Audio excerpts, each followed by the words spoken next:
नमस्कार दोस्तों, आपका हमारे ट्रिक कोचिंग सेंटर में हार्दिक स्वागत करते हैं। उत्तर प्रदेश सचिवालय समीक्षा अधिकारी, सहायक समीक्षा अधिकारी के मुख्य परीक्षा की भी तैयारी साथ साथ में करते रहिए, क्योंकि मुख्य परीक्षा ही आपके सिलेक्शन का आधार होती है। तो मुख्य परीक्षा में जो इसका हिंदी आलेखन का प्रश्न पत्र होता है, उसमें एक सबसे पहला प्रश्न आता है व्याख्या लेखन का। तो व्याख्या किस तरीके से व्याख्या का प्रारूप बनता है हम आपको पूरा दिखाएंगे, और किस तरीके से व्याख्या लिखी जाती है उस तरीके का भी हम आपको पूरा जानकारी देंगे।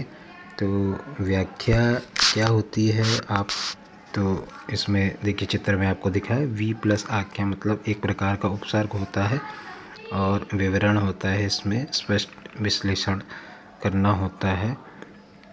तो इसमें व्याख्या करते समय निम्नलिखित बातों का हम लोगों को ध्यान, जब कभी किसी की जैसे किसी गद्यांश का आपको आ जाए कि इस गद्यांश को रेखांकित अंशों की व्याख्या करते समय, तो उन रेखांकित करते समय व्याख्या करते समय मात्र उन्हीं अंशों की व्याख्या पर जोर दिया जाता है जो रेखांकित हैं, ना कि संपूर्ण गद्यांश की। जब कि अगर कोई आपको गद्यांश पूछा जाए और उसमें कुछ अंडरलाइन हो, तो अंडरलाइन जो पूछा गया बस उसी की व्याख्या करनी चाहिए, ना कि पूरे गद्यांश को आप व्याख्या कर दीजिए। क्योंकि अगर पूरे गद्यांश की व्याख्या पूछी गई है तब तो आप पूरे गद्यांश की करनी है, पर मैक्सिमम आपको जो रेखांकित वर्ड होते हैं या हाईलाइटेड डॉट बोल्ड वर्ड होते हैं, उन्हीं की व्याख्या करनी होती है। तो व्याख्या करते समय निम्नलिखित महत्वपूर्ण बातों का ध्यान आवश्यक रखना चाहिए, जिसमें कि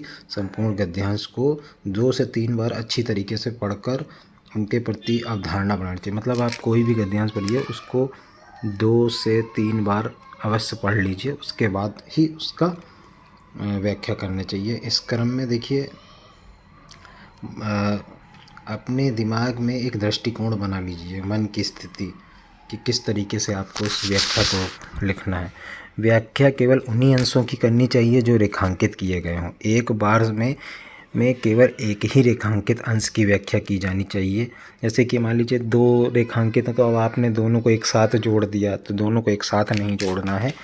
एक व्याख्या बोली गई है, बस उसी की व्याख्या करिए। अब व्याख्या सदैव कथन, जैसे जो पूछा गया है शैली है ना, उसी के भाव से होनी चाहिए, है ना।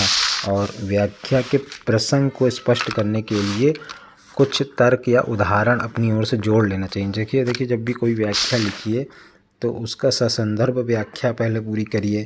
क्या पूछा गया है, सबसे पहले आपको जो पूछा गया है, ठीक है, सबसे पहले जो पूछा गया है वह 1 नंबर पे होता है। उसके बाद दूसरे नंबर पर आपको लिखना होता है ससंदर्भ व्याख्या, ससंदर्भ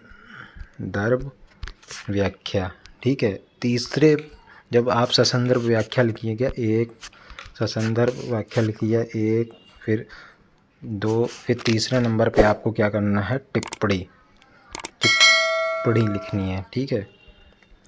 टिप्पणी लिखने के बाद आपको नीचे अपना वो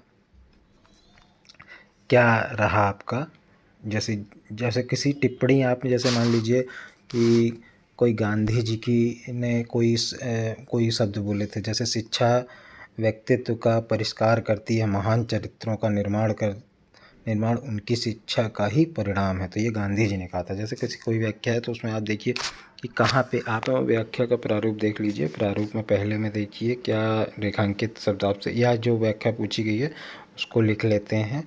फिर संदर्भ में व्याख्या लिखी जाती है उसकी, मतलब जो ससंदर्भ व्याख्या लिखने जिस चीज़ की व्याख्या पूछी गई है। फिर एक टिप्पणी ज़रूर लिखिए कि उस व्याख्या से रिलेटेड कोई एक अच्छी टिप्पणी लिख दीजिए, जिसके से किसी बड़े महान व्यक्ति ने कुछ टिप्पणी करी हो या उसके बारे में। और फिर शब्द, अर्थ तथा अर्थ, ये ज़रूर लिखना है आपको। तो ये है आपका व्याख्या का प्रारूप। तो व्याख्या का प्रारूप में ससंदर्भ व्याख्या, टिप्पणी भी लिखनी होती है। और जैसे कि उसमें कोई शब्द आया हो, जैसे कोई अच्छा शब्द आया हो, प्रभा है, जैसे कोई वर्ड आया हो, प्रभा आया हो, दर्द है तो दर्द का मतलब होता है